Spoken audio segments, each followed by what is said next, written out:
Surprisingly, over 90% of viewers haven't subscribed yet. If you're enjoying the content, hit that subscribe button. It motivates us to keep creating and helps us never miss an upload, and you'll never miss a story again. I used to think love was a quiet, steady flame, something that didn't need constant tending because the roots ran deep enough to hold on their own. I thought loyalty was an unshakable truth, a bond cemented by vows and everyday gestures. Maybe I was naive. Maybe I trusted too much. But until that night, I believed in the life we had built. She had always been charismatic. Wherever she went, she drew eyes, her laughter a beacon in crowded rooms. I used to admire it, even boast about it. That's my wife, I'd tell myself with pride when strangers turned their heads just to watch her smile. I never thought her charm could cut me, that her glow might one day burn the very foundation of our marriage. It was her company's annual celebration, a gathering in a hall full of lights and clinking glasses. I wasn't particularly close with her coworkers, but I went anyway, a husband's quiet support. I stayed near her side, polite, cordial, making small talk with people whose names I barely recalled. She seemed to enjoy herself, laughing with one colleague after another, her hand resting casually on arms, shoulders, as though every gesture of hers carried warmth and intention. Then he appeared, Mark, the man I'd heard mentioned enough times to recognize the name instantly, though I'd never paid much attention. He was tall, confident in a way that wasn't loud but deliberate. When he walked into the circle, her face lit up, brighter than I'd seen all night. She tilted her body toward him as though drawn by some magnetic pull. I stood there, silent, holding my glass, watching. Their conversation flowed easily, too easily. They teased, they laughed, their words laced with undertones unfit for a married woman's tongue. And then came the moment that split the ground beneath me.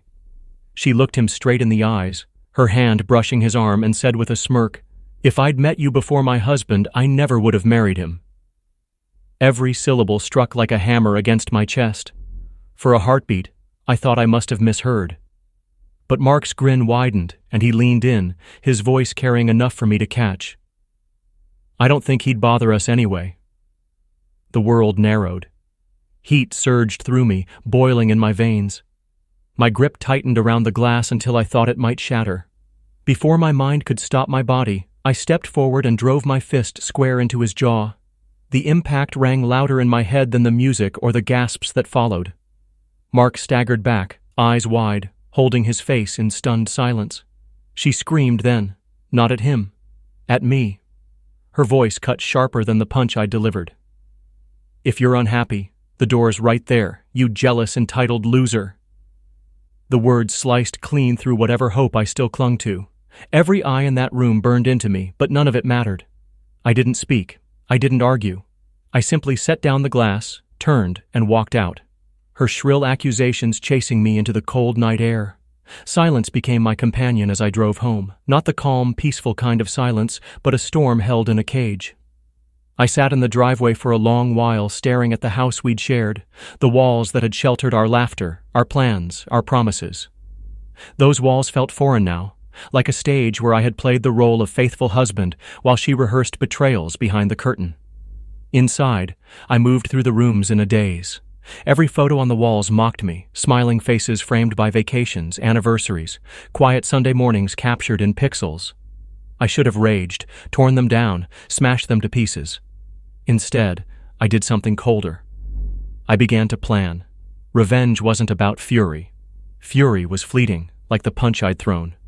No, true revenge required patience, clarity, precision. If she wanted me gone so easily, if she could throw away vows in front of strangers, then I would make leaving unforgettable. I opened drawers, pulled out files, receipts, all the small pieces of life we'd built together. I sorted, arranged, not in chaos but in order. Every bill I had paid, every trip I had planned, every text where she had once called me her anchor. I gathered them like exhibits in a case, the evidence of devotion laid bare. I knew she wouldn't value them now, but that was the point. I wanted her to face the weight of what she was discarding. Her side of the closet became empty. Suitcases swallowed my clothes, but I didn't just pack them.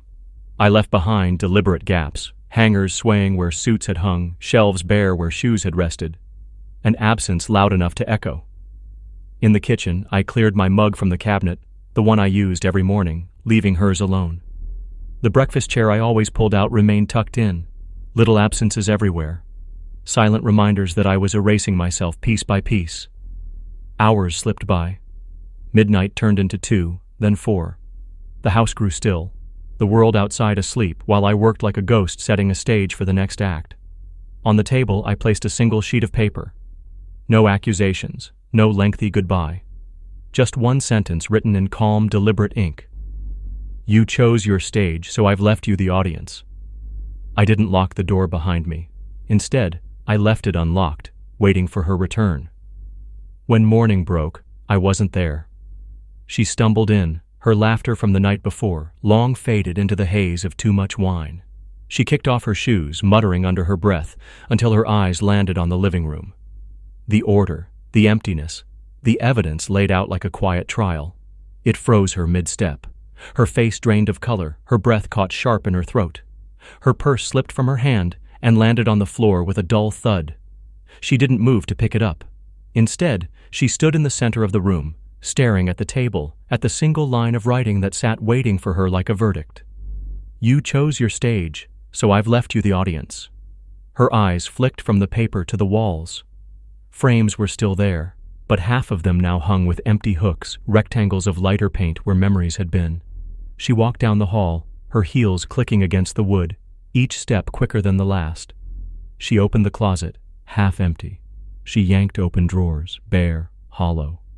Her breath quickened. No, she whispered. No, no, no. The truth spread through her veins faster than any alcohol. I was gone. Not in the dramatic way she'd shouted for the night before, but in the quiet way that hurts worse, intentional absence. She pressed her palms to her face, groaning, pacing in a circle as if movement could rewind time. On the counter, she found her phone buzzing with notifications. Dozens of missed calls and texts from coworkers who had witnessed the scene at the party. Some messages were gossip, thinly veiled as concern. Others were blunt. What were you thinking? You humiliated him. A few were harsher. Mark deserved that punch. Honestly, so did you. She flinched with every vibration. Shame crawled over her like a shadow she couldn't shake. But shame wasn't all she felt. Panic rose higher, choking, because behind the embarrassment lurked something more frightening. The realization that I wasn't bluffing. I hadn't gone to cool off. I hadn't stormed out in a fit I'd regret. I had left. For good. She searched the house as though I might be hiding, waiting to leap out and forgive her. But each empty hanger, each gap on a shelf, each hollow drawer was proof of finality. The morning stretched into noon. Her hangover dulled, but her clarity sharpened, and with it came memories. She remembered the look on my face at the party, not rage alone, but heartbreak underneath. She remembered the way my silence had cut deeper than her insults. She remembered the life we had built, the kindness I had shown in the small, forgettable ways, the notes in her lunch bag, the errands run when she was tired, the quiet presence beside her every night. And she realized how easily she had gambled it away. Still, she told herself I'd cool off, that I'd come back once I'd burned through anger. She poured herself water, sat at the table, and waited. She checked her phone obsessively, waiting for my name to appear. It never did. Instead, a new notification lit the screen. An email. Subject line: For you. Her finger trembled as she tapped it open. Inside was a folder link. She clicked. Dozens of photos, screenshots, documents filled the screen. There we were. Vacations, dinners, anniversaries. Notes I'd written her. A copy of the first apartment lease we'd signed. Receipts for gifts I'd bought. Tickets I'd planned. Everything I had ever put effort into. Each item neatly labeled with dates. At first, she thought it was sentimental that I had simply cataloged our history. Then she saw the second folder, labeled Audience. Her blood ran cold. She opened it. Inside were contacts, her parents, siblings, closest friends, even co-workers. Each had received a copy of the same folder. Every memory, every note, every piece of evidence showing what I had given, contrasted with her final betrayal. Her hands shook violently as she scrolled. The truth was no longer private. It had been exposed, not in anger, not in slander, but with precision. I hadn't written accusations. I had simply shown the facts, and the facts spoke louder than any outburst. Messages flooded in within hours. Her sister wrote, "I don't even know what to say to you." Her mother's email arrived, filled with disappointment rather than fury. Friends texted, torn between pity and disbelief. Co-workers whispered behind her back, their judgment now sharpened with proof. Mark didn't call. She would later hear that he avoided her entirely, embarrassed, muttering to others that he hadn't meant for anything to escalate.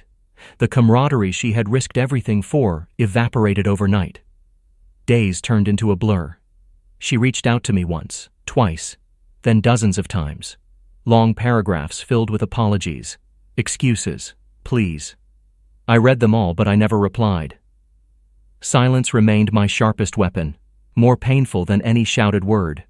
Her life unraveled piece by piece. At work, colleagues looked at her differently. Meetings grew tense, friendships thinned.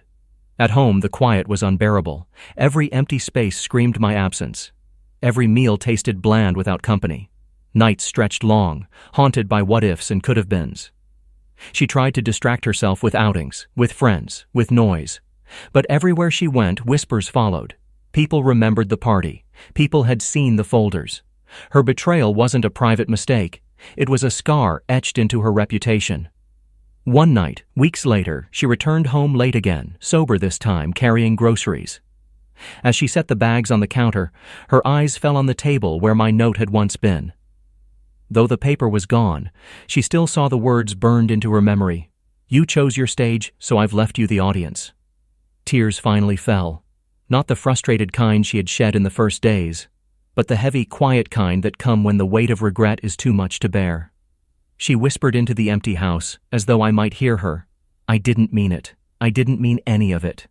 But apologies offered to empty rooms don't reach anyone. They dissolve into silence. She lay awake that night, staring at the ceiling, realizing that revenge doesn't always roar with cruelty. Sometimes it whispers with absence, with the life you once had carved out cleanly from your hands. And the cruelest part of all is not the anger left behind, but the emptiness. Because when she stumbled home that morning and froze at what she found, she hadn't just lost her husband. She had lost the version of herself who had been loved unconditionally. And that version would never return. And I never needed to lift another fist. I had already won the moment I walked out the door in silence. People say time heals all wounds, but I don't think that's true. Time doesn't heal, it reveals. When the noise fades, when the dust settles, when anger burns out, you're left with clarity, clearer than ever. That's what I found in the weeks after I walked out of that house for the last time. At first, I lived like a shadow. A rented apartment, bare walls, a bed, and a desk. Nothing of the life I had before, and yet strangely, I felt lighter. My mornings no longer began with doubt, no longer ended with silent suspicion. I had silence, yes, but it was a silence I had chosen. She didn't stop reaching out. My phone lit up with her calls, messages, apologies written in every form she could manage. At first, they were angry, "You're overreacting," then defensive, "It was just a joke." Later, desperate, "Please, let's talk, I didn't mean it." But I never replied, because I had nothing left to say.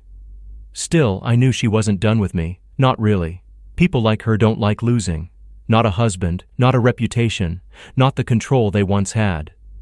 And sure enough, she showed up one evening outside my apartment building. I spotted her from the window before the knock came at my door.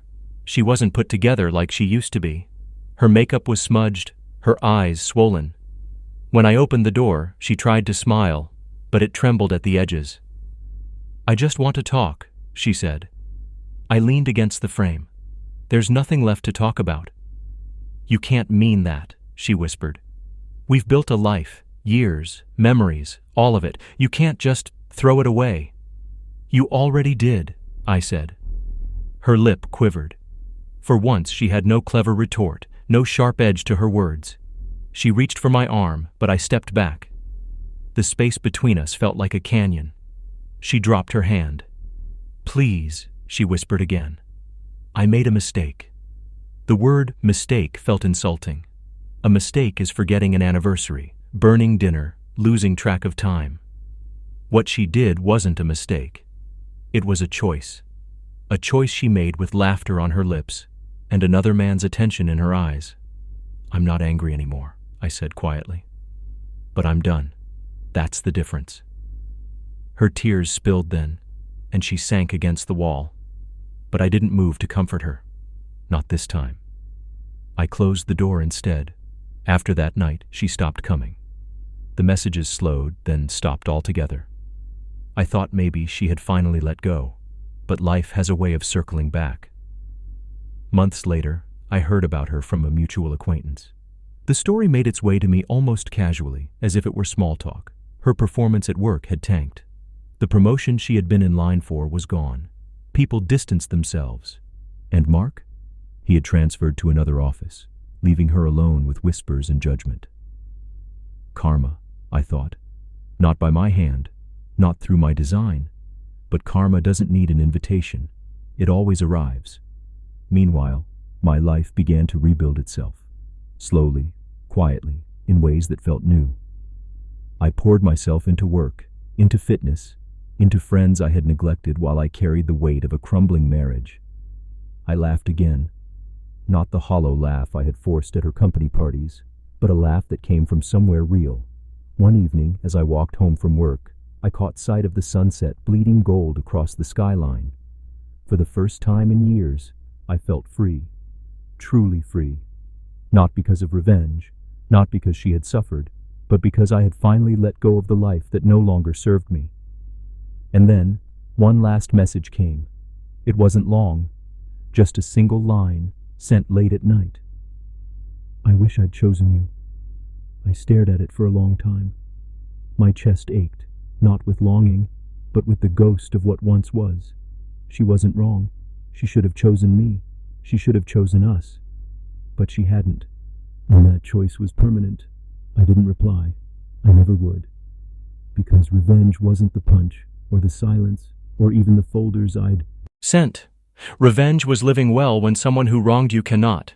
Revenge was moving forward while they stayed stuck in the ruins of their own decisions. So I put down the phone, turned off the light, and slept soundly. Because the truth is, I didn't need her regret to validate me. I already had my peace, and that was the sweetest revenge of all.